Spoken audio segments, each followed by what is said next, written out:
Kisah Raja Karol I, sang pendiri Rumania modern. Prolog, Bayi dari Hohenzollern. Pada musim semi tahun 1839, di sebuah kastil kuno di Sigmaringen, wilayah Jerman Barat Daya, lonceng gereja berdentang menyambut lahirnya seorang bayi laki-laki. Bayi itu diberi nama Karl Eitel Friedrich Zephyrinus Ludwig, putra dari Pangeran Karl Anton dari Hohenzollern Sigmaringen, dan Putri Josephine dari Baden. Sejak hari pertama kehidupannya, takdir Karl seolah telah dipahat, bukan untuk sekadar menjadi bangsawan biasa, melainkan untuk mengemban tugas yang jauh lebih besar, meski ia sendiri belum mengetahuinya. Bab I, masa kecil dalam didikan disiplin. Karl tumbuh di lingkungan bangsawan Jerman yang syarat dengan nilai disiplin, tanggung jawab, dan kewajiban. Ayahnya, seorang pangeran yang keras namun bijak, menekankan pentingnya kehormatan keluarga Hohenzollern. Ibunya, seorang wanita penuh kelembutan, menanamkan nilai-nilai moral dan kasih sayang. Sejak usia dini, Karl sudah ditempa dengan pendidikan militer. Ia belajar seni berperang, ilmu strategi sejarah bangsa-bangsa, serta disiplin ketat ala Prusia. Ia menghabiskan masa mudanya di Akademi Militer Berlin, di mana ia bukan hanya menjadi siswa yang cerdas, tetapi juga perwira muda yang tekun. Bahasa asing menjadi makanan sehari-harinya. Selain bahasa Jerman, ia menguasai bahasa Prancis, Italia, dan kemudian bahasa Rumania.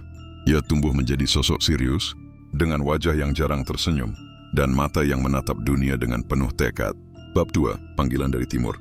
Pada pertengahan abad ke-19, angin perubahan berembus kencang di Eropa. Gelombang nasionalisme mengguncang benua. Di semenanjung Balkan, rakyat Rumania merindukan kebebasan. Negeri mereka, hasil persatuan Moldavia dan Walakia, masih berada dalam bayang-bayang Kesultanan Ottoman dan tekanan kekuatan besar seperti Rusia dan Austria. Pada tahun 1866, setelah penggulingan Alexandru Ioan Cuza, Parlemen Rumania mencari seorang pangeran asing untuk naik takhta. Pilihan jatuh pada Karl dari Hohenzollern Sigmaringen. Karl menerima tawaran itu dengan penuh kehati-hatian. Ia tahu, menjadi penguasa negeri asing bukanlah tugas ringan. Namun di dalam dirinya tumbuh keyakinan bahwa takdirnya adalah mengangkat bangsa yang jauh itu menuju kejayaan. Bab terperi, Perjalanan Rahasia ke Bukares. Perjalanan menuju Rumania bukanlah hal mudah. Ia berangkat secara diam-diam dari Jerman, menyamar sebagai seorang pelancong biasa agar tidak tercium oleh musuh politiknya. Dengan kereta api, kapal, dan kuda, ia melintasi Eropa hingga akhirnya tiba di Bukares. Di ibu kota Rumania itu, rakyat menyambutnya dengan penuh rasa ingin tahu. Ia masih asing bagi mereka, namun aura wibawanya membuat banyak orang percaya bahwa pangeran muda ini bisa menjadi pemimpin yang mereka butuhkan.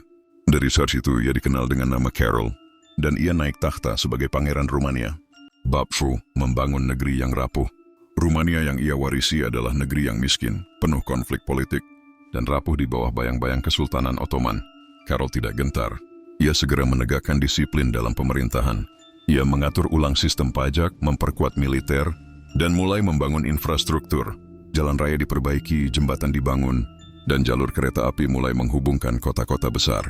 Ia juga memperhatikan pendidikan, mendorong berdirinya sekolah-sekolah dan memperkuat universitas. Di tangannya, Rumania mulai bergerak ke arah modernitas. Bab V, Api Perang Kemerdekaan. Puncak awal pemerintahannya datang ketika meletus Perang Rusia-Turki pada tahun 1877. Rumania, yang kala itu masih dianggap sebagai negara bawahan Ottoman, melihat kesempatan emas untuk membebaskan diri.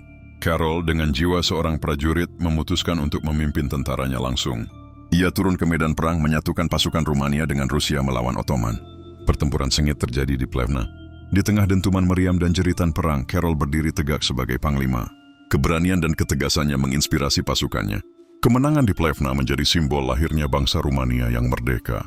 Melalui Traktat Berlin pada tahun 1878, kemerdekaan Rumania diakui dunia. Dari seorang pangeran asing, Karol berubah menjadi pahlawan nasional. Bab 6, Mahkota Baya. 3 tahun kemudian, pada tahun 1881, Karol resmi dimahkotai sebagai raja pertama Rumania. Mahkota yang ia kenakan bukanlah emas, melainkan baja yang ditempa dari meriam Ottoman yang ditaklukkan di Plevna. Mahkota baja itu menjadi simbol kekuatan, keberanian, dan kemandirian bangsa Rumania. Sebagai raja, Karol melanjutkan program modernisasi. Ia membangun jembatan Angel Saligny di atas sungai Danube, memperluas pelabuhan Konstanza, dan memperkuat angkatan darat serta angkatan laut. Di bawah kepemimpinannya, negeri agraris itu perlahan menjelma menjadi kerajaan modern yang disegani. Bab 7, Sang Ratu Penyair. Carol menikahi Elizabeth dari Witt, seorang wanita bangsawan Jerman yang berbakat seni. Ia dikenal di dunia sastra dengan nama pena Carmen Sylva. Ratu Elizabeth menulis puisi, novel, dan lagu, menjadikan istana Rumania pusat kebudayaan.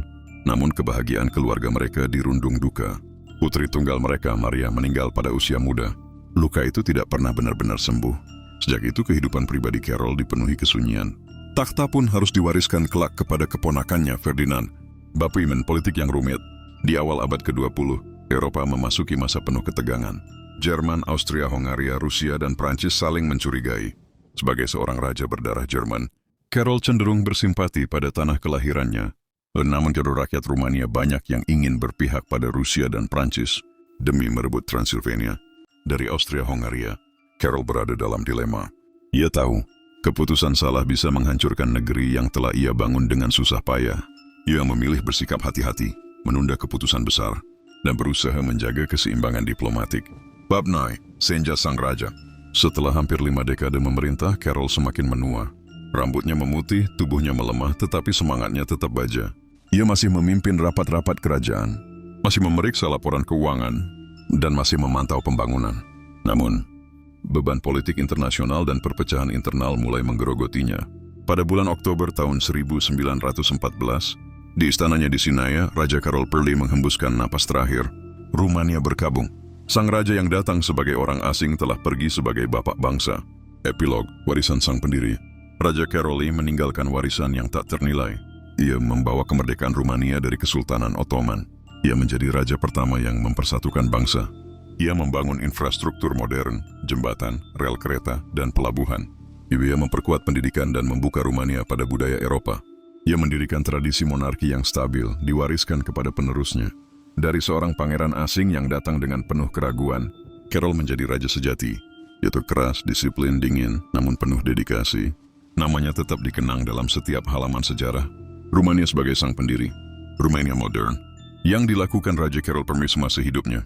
Sebelum menjadi raja, didikan militer Prusia, sejak kecil ditempa dalam Akademi Militer Jerman, belajar strategi perang, disiplin, dan bahasa asing. Perwira muda Prusia bertugas dalam tentara. Prusia sebelum dipanggil menjadi penguasa di Rumania. Sebagai Pangeran Rumania tahun 1866-1881, naik takhta sebagai Pangeran Rumania setelah penggulingan Alexandru Ioan Cuza, menstabilkan pemerintahan, mengurangi korupsi, memperbaiki sistem pajak, menata keuangan negara, membangun infrastruktur awal, mulai membangun jalan raya, jembatan dan rel kereta api, mengembangkan pendidikan, mendirikan sekolah baru, memperkuat universitas, dan membawa pengaruh budaya Eropa Barat. Memimpin Perang Kemerdekaan tahun 1878.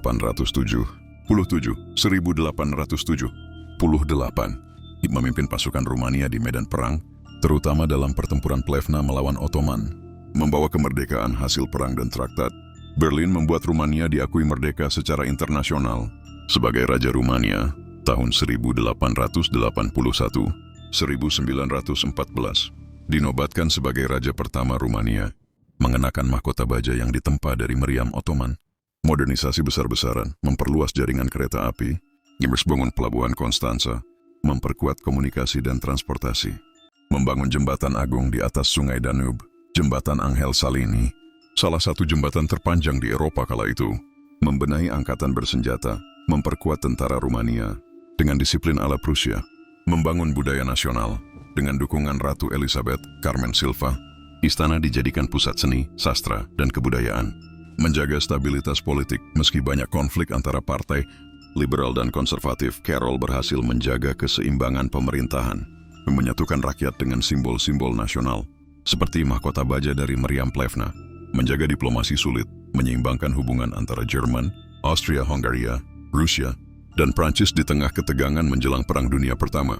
Kehidupan pribadi dan akhir hayat, menikah dengan Elizabeth dari Witt, yang kemudian dikenal sebagai penyair dengan nama pena Carmen Sylva. Mengalami tragedi keluarga, kehilangan putri tunggal mereka, Maria pada usia muda. Menyiapkan penerus karena tidak memiliki anak pewaris, ia menunjuk keponakannya, Ferdinand, sebagai penerus takhta. Wafat pada bulan Oktober tahun 1914, setelah hampir 50 tahun memerintah, meninggalkan Rumania yang modern, merdeka, dan stabil.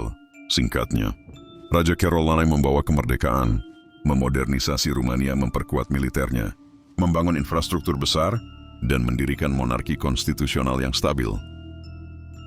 Rakyatku tidak akan menjadi besar karena jumlah tentaranya, melainkan karena kecerdasan pikirannya, keteguhan moralnya, dan kesediaannya untuk membangun tanpa menunggu perintah.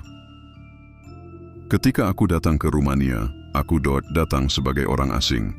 Namun, kini aku tak lagi merasa asing karena tanah yang kutanami dengan kerja dan pengorbanan telah menjadi rumah yang ku tinggali dengan jiwa. Mahkota baja yang kutempa dari meriam musuh bukan sekadar lambang kemenangan, melainkan peringatan. Setiap kemerdekaan yang diperoleh dengan darah harus dijaga dengan kehormatan dan kerja keras. Seorang raja bukanlah bayangan yang berdiri di balik singgasana. Ia harus menjadi tiang yang menyangga beban negeri. Jika rakyat lapar, raja tak boleh tidur. Jika rakyat menderita, raja takin boleh tersenyum. Suatu bangsa tidak dibangun dari kata-kata, melainkan dari disiplin, kerja, dan pengorbanan. Aku datang ke negeri ini bukan untuk mencari kehormatan, melainkan untuk mengukir masa depan bagi rakyat yang mau berdiri di atas kakinya sendiri. Negeri ini lahir dari perjuangan dan darah, maka hendaklah setiap generasi mengerti, kemerdekaan bukan warisan abadi, tetapi tanggung jawab yang harus diperjuangkan setiap hari.